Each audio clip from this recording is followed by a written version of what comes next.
नमस्कार विद्यार्थी मित्रांनो, आपल्या एस-पी मॅथ अकॅडमीमध्ये सर्वांचं स्वागत आहे. चला तर मग आज आपण शिकणार आहोत इयत्ता 7वी. ओके, स्कॉलरशिप शिष्यवृत्ती परीक्षेमध्ये हमखास हा टॉपिक पडणारा एकचल समीकरणे, एकचल समीकरणावरील उदाहरणे आपण आज इथं बघणार आहोत. हमखास प्रश्न असतात. ओके, तर चला तर मग येणार बघा 7वी क्लास म्हणजे 7वी वर्ग आपल्या स्कॉलरशिप शिष्यवृत्ती परीक्षा जी असती, आता जी एक्झाम आहे आपल्या पुढच्या महिन्यात जे एप्रिल मध्ये आहे, त्या ह्या टॉपिक वर एक चल समीकरणे, एक चल म्हणजे एक व्हेरिएबल्स. ओके, एक चल काढायचे, त्याची आपल्याला वरील ह्या उदाहरणे म्हणजे ह्या टाइपचे उदाहरणं तुम्हाला पडतात. ओके, हमखास येणारा प्रश्न एक किंवा दोन प्रश्न तुम्हाला हमखास विचारला जाऊ शकतो. ओके, त्यासाठी आज आपण इथं एस-पी मॅथ अकॅडमीवर तुमच्यासाठी आपण एक कोणता टॉपिक, एक चल समीकरणे हा टॉपिक आपण इथं घेणार आहोत. चला तर मग जास्त वेळ न घेता आपण सुरुवात करूया. ओके बेटा. मग बघा, आपल्याला आपल्याकडे हा पहिला प्रश्न आहे. हा पहिला प्रश्न काय सांगते, एक्स प्लस वन म्हणजेच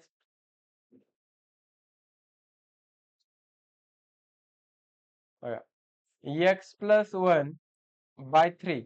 ओके, त्याच्या डिवाइड मध्ये आहे, प्लस मध्ये नंतर एक्स प्लस सात भागाकारात तीन आहे बेटा.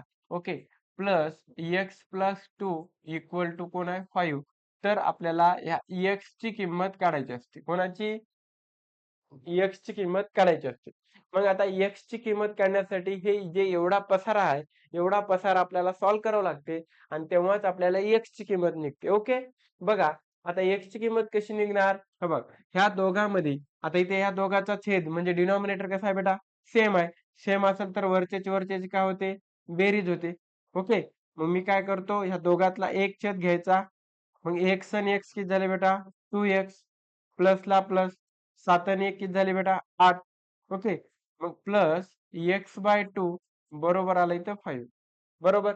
मग आता इथं इथं छेद समान आहे का, इथं छेद समान नाही, डिनॉमिनेटर सेम नाही, काय करावं लागणार, मग याचं क्रॉस मल्टिप्लिकेशन करून घ्यायचं. ओके, मग 2 न याला म्हणजे हे एवढ्याला गुणून घ्यायचं बेटा इकडे. कोणाला, हे बघ एवढ्याला 2 न या गुणायचं, 2 इकडे गुणल्या म्हणजे 2x plus 8 plus, okay, 3 x ला गुणलो काय ते 3x आणि याच्या खालच्याचे खालच्याचे गुणाकार, 3 दोन्ही 6 म्हणजे 5 ला 5. 2 याला मल्टिप्लाय कर, बे दोन्ही 4x, 8 दोन्ही 16 प्लस 3x डिवायडेड बाय 6 बरोबर इथं 5. मग आता हे जे 6 छेदात आहे, हे इकडे जाऊन कुठे जाणार आहे, याच्या गुणाकारात. ओके, चला तर मग आता इथं 4x आणि 3x ज्याचा चल समान असतो आणि त्याची डिग्री सेम असते, ज्याचा व्हेरिएबल समान असते, त्याची डिग्री काय सेम असते, तेव्हा त्याची काय होते बेटा, बेरीज होते. 4 आणि 3 7 म्हणजे इथं आलं 7x प्लस 16 आणि ह्या 6ला तिकडे घेऊन जा, 6 पंचे 30. हे इकडे येऊन काय झालं, याच्या गुणाकारात येते बेटा. कशात येते, मल्टिप्लिकेशन मध्ये. ओके, म्हणजे 16ला तिकडे पाठवा, 7x बरोबर 30 मायनस 16. ओके, आता 30 मधून 16 गेले किती उरले सांगा बरं, 30 मधून 16 गेले किती उरले, 10 मधून 6 गेले, 4 2 मधून 1 गेला किती, 1 म्हणजे 14. तर x बरोबर 14 भागिले किती, 7. तर x बरोबर 7 दोन्ही 14. तर तुझं उत्तर असणार आहे, x ची किंमत आपल्याला कोणाची काढा म्हणले, x ची किंमत काढायची. म्हणजे तुझं उत्तर काय आलं बाबा, तुझं उत्तर आलं ऑप्शन नंबर 2. ओके, ह्या पद्धतीने याला असं आपल्याला सॉल्व्ह करावं लागणार आहे. कळालं काय काय केलो, त्याचा डिनॉमिनेटर सेम होता, छेद समान होता म्हणून एक छेद घेतला, वरच्याची बेरीज केली आणि इथं छेद समान नव्हता म्हणून हे काय केलं, क्रॉस मल्टिप्लिकेशन करून घेऊन आपण एक्स ची व्हॅल्यू फाइंड आउट केली. हा झाला आपला आजचा पहिला प्रश्न. समजलं. चला आता बघू पुढचा. आता हा दुसरा प्रश्न आपल्यासाठी आहे आणि दुसरा प्रश्न काय म्हणते बघा, एक्स भागिले 3 मायनस 7 भागिले 9 बरोबर 20 भागिले 9. तर तुम्हाला फाइंड आउट करायचे एक्स म्हणजे एक्स ची किंमत आपल्याला काढायची. आता बेटा हे मायनस 7/9 याला तिकडी टाका, एक्स बाय 3 मला एक्स पाहिजे, जे एक्स एक साइडला न्यायचं, बाकीचं तिकडी टाकायचं. आता हे झालं 9, हे मायनसचं तिकडे जाऊन काय झालं प्लस झालं. ओके, हा पूर्ण फ्रॅक्शन तिकडे घेऊन जायचा. म्हणजेच x भागिले 3 बरोबर छेद कसा आहे बेटा याचा सेम आहे. म्हणून वरच्याची काय होणार बेरीज. 20 आणि 7 किती 27. ओके, मग x बरोबर 9 त्रिक 27 आणि इथं आलं 3. ह्या 3 ला तिकडी पाठवा म्हणजे x बरोबर 3 गुणिले 3 तर x बरोबर 3 त्रिक 9 म्हणजे याचं उत्तर काय आलं बेटा 9. ओके, एकदम साधं सिंपल प्रश्न येतात. फक्त आपल्याला करता आलं पाहिजे आणि एक चलावरील आपल्याला हमखास प्रश्न विचारतात. ओके बेटा, तर ह्या पद्धतीने याला सॉल्व्ह करायचं. जे काढायचे ते एक साइडला टाकायचं आणि बाकीचं एक साइडला टाकायचं. चला झाला आपला दुसरा प्रश्न. चला आता पुढे तिसरा हमखास पडणारा प्रश्न म्हणजेच आता बघा इथं 3x भागिले 2. ओके, इथं आहे +4 बरोबर आणि इथं आहे 4x मायनस 11. तर मला आपल्याला कोणाची किंमत काढायची बेटा x ची किंमत काढायची. मग आता x ची किंमत काढत असताना हे आपलं फ्रॅक्शन मध्ये आहे अपूर्णांक. ओके बेटा, ह्या +4 ला तिकडे पाठवा. इथं काय उरल 3x भागिले 2 बरोबर 4x मायनस 11. हे 4 तिकडे जाऊन काय झाले बेटा -11. तर 3x भागिले 2 बरोबर 4x. आता मायनस मायनस काय झाले -15 झाले. मायनस मायनस कधी काय होतं बेटा प्लस होतो. ओके, मग -11 आणि -4 झाले -15. कळालं. तर मोठ्या संख्येचं साइन दिल्या. मग काय करा ह्या 2 ला तिकडे घेऊन जा. 3x बरोबर हे 2 तिकडे गेले याच्या गुणाकारात 4x मायनस किती बेटा 15. ओके, 3x ला 3x 2 ने याला गुणून घ्यायचं म्हणजे 8x मायनस किती झाले बेटा 15 दोन्ही 30. मायनसला इकडे घेऊन या त्याला तिकडे घेऊन जा. -30 इकडे आलं -30 इकडे आलं आणि 3x ला तिकडे पाठव. 8x मायनस 3x हे प्लस होतं तिकडे जाऊन मायनस झालं -30 एक साइड आलं. आपण काय केल्या जे व्हेरिएबल्स आहे जे चल आहे ते चल एक साइडला नेले आणि कॉन्स्टंट एक साइडला आलं. हे 30 बरोबर 8 मधून 3 गेले 5x उरले बेटा. 5 एक 5 किती 5 एक 30 म्हणजे x ची किंमत किती आली 6 आली. किती आली बेटा तुझी x ची किंमत 6 आली. तुझा option number 6. Okay, option number 6. कळालं कळालं कळालं कळालं. ओके, समजलं बेटा कळालं. चला नेक्स्ट क्वेश्चन. आता आपला चौथा प्रश्न. चौथा काय आहे बघा काय आहे इथं 2x मायनस 8 मायनस 3x बरोबर x मायनस 12. ओके, ह्या पद्धतीत. आता मला सांगा -3x आणि हे 2x काय झालं इथं -x आलं -8 x मायनस 12. हे x इकडे येऊन काय झालं -x झालं. -8 ला तिकडे पाठवा -12 मायनस तिकडे जाऊन +8 झालं. Okay, minus minus 2x minus minus 2x. आता मायनस प्लस काय झालं बेटा मायनस 12 तून 8 गेले किती उरले 4 उरले म्हणजे -4 उरले. मायनस मायनस गेट कॅन्सल बे एक बे दोन्ही 4 म्हणजे x ची किंमत किती आली बेटा तुझी 2 आली. किती आली तुझी 2 आली. हा आपला चौथा प्रश्न होता. म्हणजे ह्या टाइपचे बी क्वेश्चन आपल्याला पडतात. ओके, कळालं कळालं कळालं कळालं कळालं. ओके ओके ओके, चला समजलं. आता इथं काय केलं ते आपण बेटा हे हे 2x आणि हे व्हेरिएबल्स याचे सेम होते डिग्री सेम होती म्हणून आपण -3x मधून 2x गेला -x उरला. -8 ला -8 x -12 जशाल तसं कॉन्स्टंट तिकडे पाठवलं आणि ह्या x ला तिकडे घेऊन गेलं. ओके, तिकडे जाऊन मायनस झालं. आता चला आपला पाचवा प्रश्न. पाचवा काय सांगते बेटा इथं आहे 7y भागाकारात 3 -4 2y divided by 6 plus 8. तर आपल्याला y ची किंमत काढायची. अरे किती साधं सिंपल क्वेश्चन आहे. हे फ्रॅक्शन आहे हे फ्रॅक्शन आहे याला इकडे घेऊन या आणि 4 ला तिकडे टाका. 7y भागिले 3 हे इकडे येऊन काय झालं बेटा -2y 6. 8 ला 8 हे -4 तिकडे जाऊन काय झाले +4 झाले. ओके, आता छेद समान आहे काय नाही मग काय करायचं, याचा डिनॉमिनेटर सेम करून याला कितीने गुणू की मी इथं छेद समान होईल 2 न. 7 दोन्ही 14 y, 3 दोन्ही 6 2y 6 छेद समान झाला. 8 आणि 4 किती 12 छेद समान झाला तर एक छेद घ्यायचा बेटा. 14 तून 2 गेले किती उरले 14 गेले तर 12 12y बरोबर 12. 6 ला तिकडे घेऊन जा इकडे y म्हणजे 12 गुणिले 6 12 गुणिले 6 आणि हे 12 याच्या डिवाइड मध्ये गेले म्हणजे 12 12 गेट कॅन्सल इक्वल टू काय आलं 6 इक्वल टू काय आलं 6. आपला पाचव्या प्रश्नाचं उत्तर आहे आपलं 6. समजलं कसं केलं सॉल्व्ह केलं ओके. इथं फक्त डिनॉमिनेटर सेम करण्यासाठी 2 न मल्टिप्लाय केलंय ओके.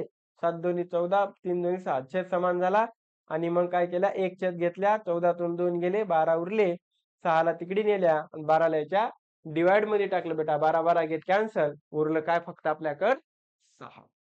काय उरलं बेटा 6. चला मग आता आपला 6वा प्रश्न बघा सिंपल. आता हे ब्रॅकेट मध्ये आहे समजा 1/5 इथं असा आहे x - 2 इक्वल टू 3/10 x - 3 तर x बरोबर किती असा प्रश्न आहे. मग ह्या ब्रॅकेटनं 1 ला गुणलं काय येते x - 2/5 येते बरोबर. मग 3 ने ह्या ब्रॅकेटला गुणून घ्यायचं कोण्या x - 3 x - 3 ला x - 3 डिवायडेड बाय 10 बेटा ओके. मग x - 2/5 हे जशाला तसं 3 ने मल्टिप्लाय केल्या 3x - 3 त्रिक 9 आणि डिवायडेड बाय 10 हे भागाकारातलं इकडे घेऊन या याच्या गुणाकारात आणि 5 त्याच्या गुणाकारात 3x - 9 ओके. किंवा मग असं बी होते हे 10 इकडे आणलं इथं कटून जाते म्हणजे 5 1 5 5 दोन्ही 10 असे बी होते. हे मोठं करण्यापेक्षा बघा 5 1 5 5 दोन्ही 10 म्हणजे इथं x - 2 उरलं इथं 3x मायनस नाही 5 दोन्ही 10 2 ला इकडे घेऊन या x - 2 इकडे उरलं 3x - 9 2 ने याला मल्टिप्लाय केलं बेटा याला गुणले आपण काय झालं 2x मायनस बेदोनी 4 किती आलं बेदोनी 4 ओके. मग इक्वल टू मग काय आलं इथं 3x मायनस 9 2 ला तिकडे पाठवा 9 ला इकडे घेऊन या -4 हे इकडे येऊन काय झालं +9 झाले 3x हे तिकडे जाऊन काय झालं -2x झालं हे 5 3x मधून 2x गेला किती उरले बेटा 3 मधून 2 गेला 1 उरला म्हणजे x इक्वल टू किती आलं 5 x इक्वल टू 5 आलं. पण ऑप्शन मध्ये दिसत नाही कुठेतरी काय चुकीचं आहे हा प्रश्न. 1/5 3/10 आहे 3/10 हा ह्या प्रकारचा क्वेश्चन आहे समजा. ठीक आहे एकदा अजून एकदा रिपीट याला आपण सॉल्व्ह करून बघू. याचा ऑप्शन मध्ये कुठेतरी गलत झालेला आहे ऑप्शन चुकीचं काहीतरी आहे चला बघूया. 2 नाही कटवलं तर 10 इकडे आले 10 इकडे येऊन x - 2 झालं 5 तिकडे जाऊन 3x - 9 झालं इथं झाले 10x - 20 5 त्रिक 15x 9 पाचा किती 45 ओके. मग 15 हे तिकडे पाठवा त्याला इकडे घेऊन या ओके ओके ओके ओके असे असे बघूत असे बघूत असे बघूत चल 45 ला इकडे घेऊन यायचं इकडे येऊन काय झालं +45 ओके.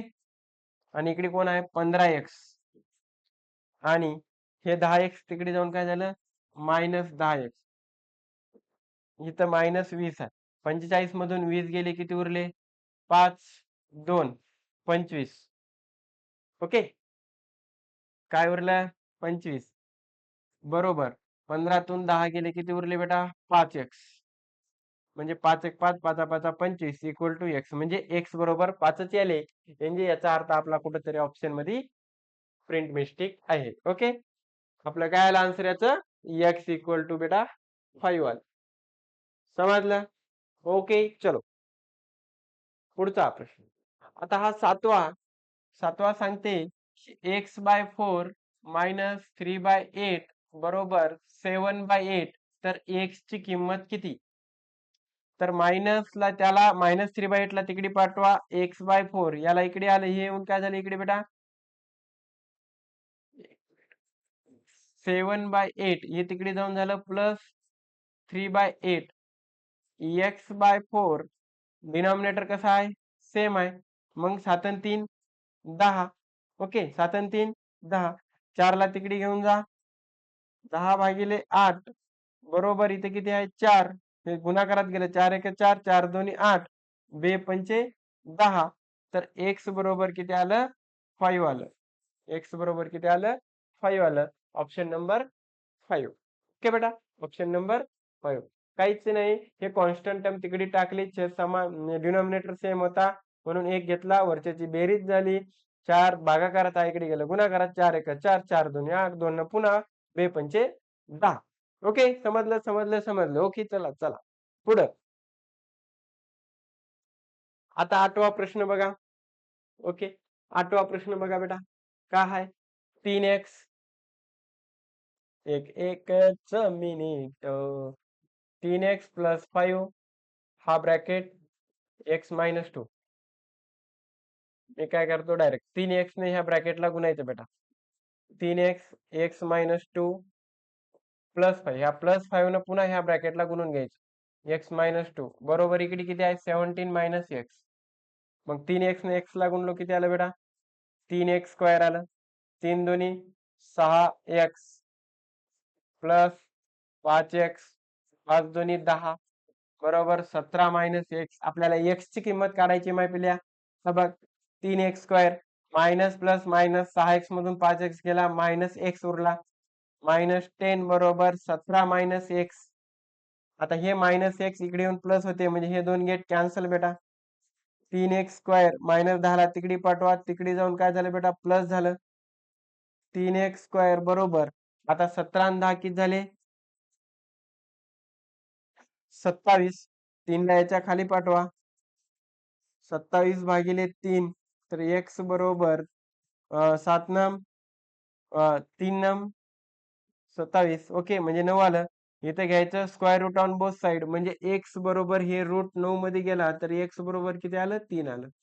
x ची व्हॅल्यू किती आली बेटा 3 3 3 म्हणजे पहिला ऑप्शन पहिला ऑप्शन पहिला ऑप्शन. ओके काहीच नाही, असे दोन ब्रॅकेट गुणाकारात असतात. ह्या पहिल्या व्हॅल्यूनं आपण ह्या ब्रॅकेटला मल्टिप्लाय करायचं 5 ने पुन्हा ह्या मल्टिप्लाय 3 ने याला गुणलो 3x स्क्वेअर मायनसला मायनस 3 दोन्ही 6x 5x 5 दोन्ही 10 equal to 17 minus x. Okay 3x square minus x. मग नंतर हे मायनस प्लस काय झालं बेटा मायनस झालं -6 मधून 5 गेले किती उरले 1 उरला. 1 म्हणला -x उरले. -x इकडे येऊन काय होत होतं प्लस म्हणून हे गेट कॅन्सल -10 ला तिकडे पाठवलं इथं झालं 27. मग 27 च्या भागाकारात 3 3 नम 27. ओके म्हणजे 9 चा रूट काय आला आपला 3 आला. म्हणजे याचं उत्तर आलं काय आपल्याला 3. x ची किंमत किती आली बेटा 3. ओके समजलं समजलं समजलं समजलं. ओके आता अशा प्रकारचे आपल्याला 7वी स्कॉलरशिप म्हणजेच आता येणाऱ्या जी एक्झाम आहे आपली 7वी स्कॉलरशिपची ह्या टाईपचे उदाहरण आपल्याला पडतात.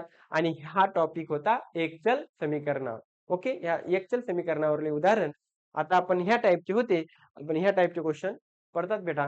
तर आता आपण व्हिडिओ आवडला असेल तर लाईक करायचं, चॅनलला सबस्क्राईब करायचं आणि अशा नवीन व्हिडिओसाठी चॅनलला सबस्क्राईब करून बेल आयकॉनचं बटन प्रेस करायचं. ओके समजलं चला.